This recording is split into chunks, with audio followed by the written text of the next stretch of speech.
reason why I teach all my students to play with a weaker grip is because now they're going to use their body to square it, versus if they have a strong grip and then they're kind of rolling their forearms to kind of square it.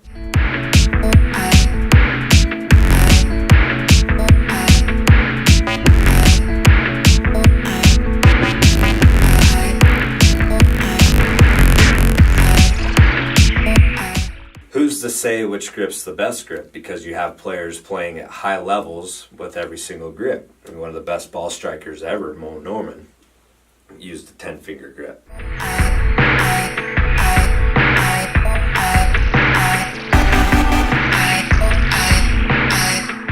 And there's a reason why I grip the golf club the way I do, and there's a reason why I teach my students to grip the golf club the way they do. So I don't want you to think just because of the way I'm teaching the grip that that's the only way I believe in or the only way you should.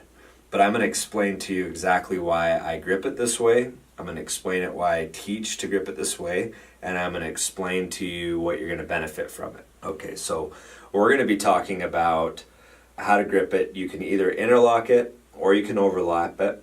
I have some students that also 10-finger it, so any of these methods, interlock, overlap, or 10-finger, are okay with this grip.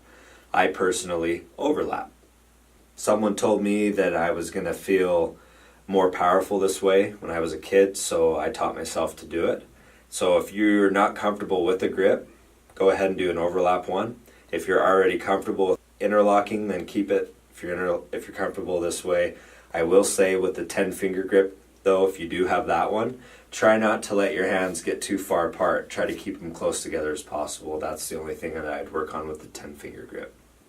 So I'm going to do it from a right-handed golfer's perspective, and if you're a left-handed golfer, obviously just go ahead and reverse everything. Okay, so we're going to come in with our left hand, and if you see this part of the hand right here, the club is going to leverage against that. So I'm going to explain to this why this is important. So when I take the club and I set it to where the weight of the club is sitting against that hand, well, if it wasn't sitting against that hand, well, then it would just fall out of my hand. But because it's leveraged against that, that's what keeps it from falling out of my hand. Well, that's very important because in the golf swing, when I've got the club and I'm coming down into impact, this club head is the shaft. There's resistance there, and I set it and I put the grip in here, and now I push on this. Well, it's leveraged against this bag hook, and now it can't go anywhere. I take it out and it goes away. So if the club is not in your hand the correct way, this is what's happening in your swing. Club head's flying everywhere. So you get it in your hand the correct way and get it leveraged. And now look, it's not going anywhere and it's secure. And the more speed it comes in, the more resistance it's putting against the shaft.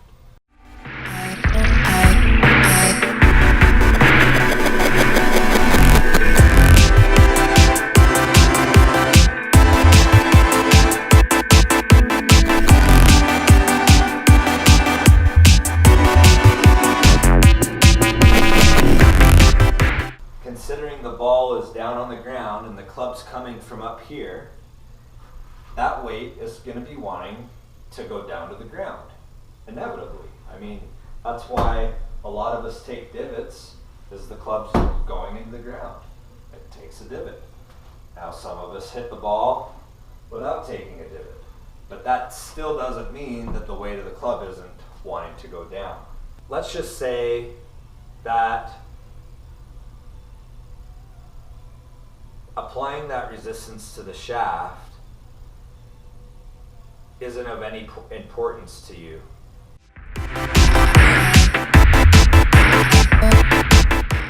Then what else would happen if we didn't have your hand on the golf club in that way?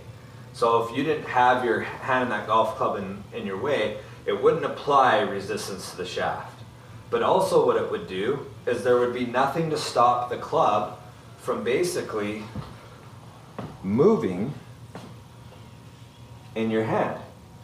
And if that club can move in your hand even the slightest bit, well then, as this club comes into impact, the club head could move in the slightest bit. You're only as good as your hands. If your hands are second class, your golf's second class. Yeah. See? They don't move.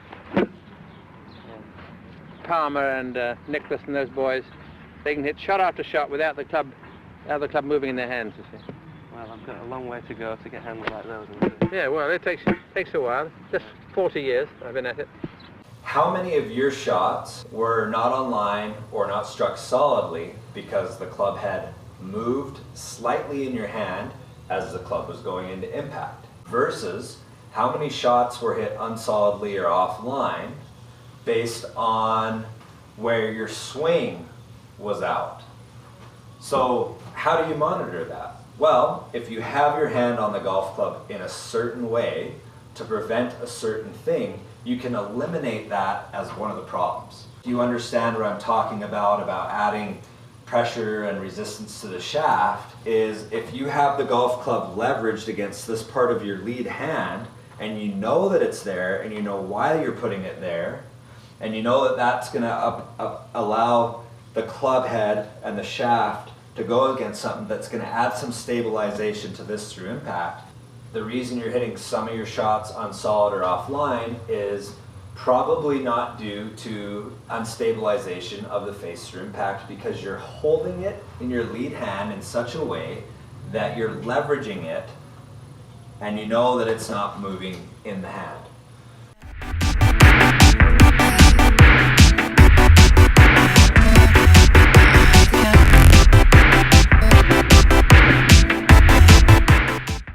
So if you're hitting a shot wrong, you can now be like, okay, well, it's probably not my grip, maybe something I'm doing somewhere else in the swing.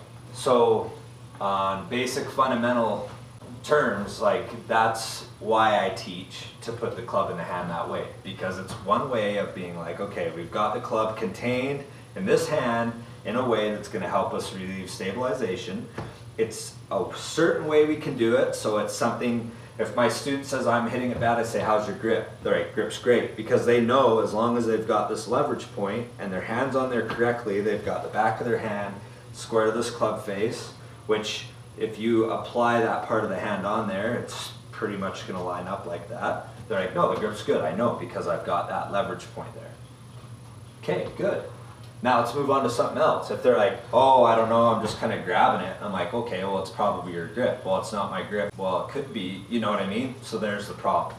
So it's all about eliminating. And that's why I tell a lot of people, let's not think about your swing, what are we going to add to it to make it better? Let's eliminate everything we can from it.